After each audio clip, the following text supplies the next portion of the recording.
Well before COVID shocked the world, we spoke with the world's leading HIV/AIDS experts who were already alarmed by the threat of a resurgent HIV/AIDS epidemic. If you look at some of the situations in different regions of the world, different countries, it's a perfect setup that if you take your foot off the pedal, even for a while, that it could rebound back. In terms of risk of regression, I do see that risk. What we need to do is to really ensure that funding and global focus remains on tackling the epidemic. We later returned to speak with these leaders and others to ask what additional threat COVID now poses to global HIV/AIDS.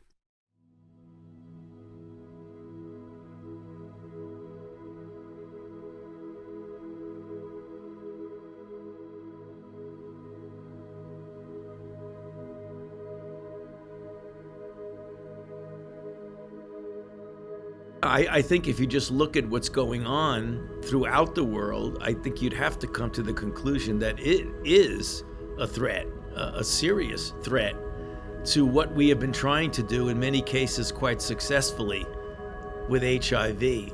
I mean, HIV is still a problem in and of itself without adding the ingredient of COVID-19. But if you put that in the mix, it makes things much more problematic for all of the things that we've been trying to do with some success over the last several years.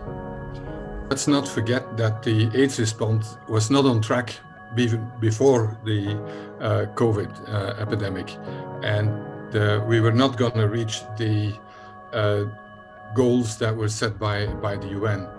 And there were already struggling issues around complacency and difficulty in implementation.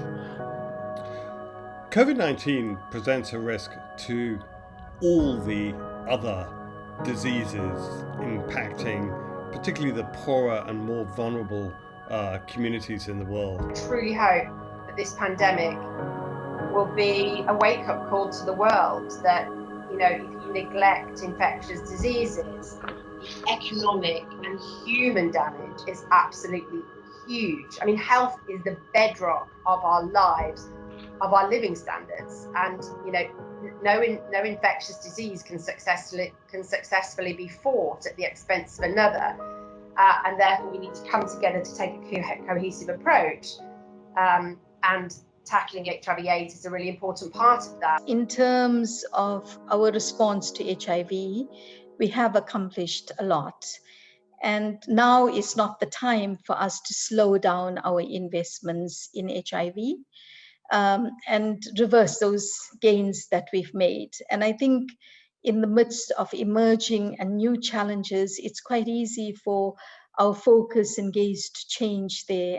And mine would be that we have to keep our eye on the ball and make sure that we, one, sustain what we've accomplished, and two, make sure we finish the journey that we've started and not abandon it at that stage.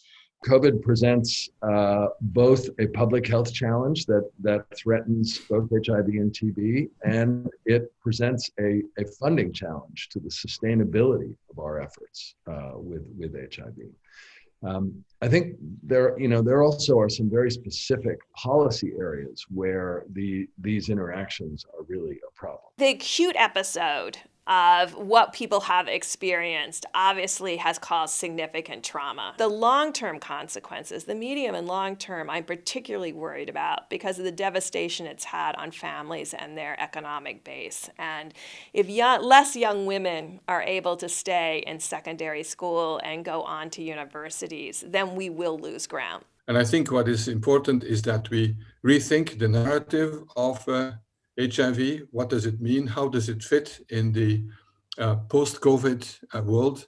And that's a very urgent task. Otherwise, I'm very concerned that we bring the COVID pandemic under control, but we'll have many other issues, including a resurgence of HIV and killing also lots and lots of people. We've entered into an era of two pandemics, of two long wars stretching into the future. HIV is slow and quiet. It's just crossed the 40-year mark in 2021. There are 38 million people still living with HIV, of whom 12 million are yet to receive therapy. We still await a vaccine and a cure. And under the pressure of COVID, there's a real risk of regression in global HIV. COVID is fast and loud. It threatens to destabilize low and middle income countries. It threatens insolvency, famine, deep damage and disruption of health services. We may feel safe here in the United States and the UK, but elsewhere, COVID is raging. In India and among its South Asian neighbors, in Brazil and among its South American neighbors. COVID is exploding across Africa.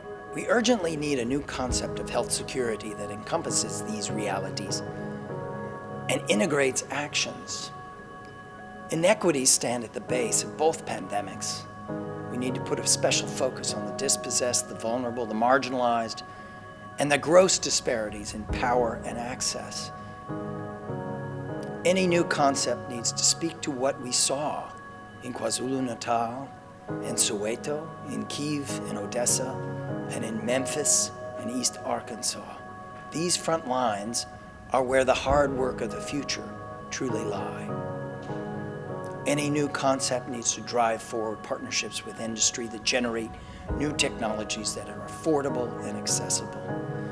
We need a concept that preserves the historical gains of HIV and builds broad, not siloed, resilience and preparedness. We need to preserve hope, and we need to build trust and confidence. That's the great challenge today as the 5th decade of HIV and the 2nd year of COVID unfold.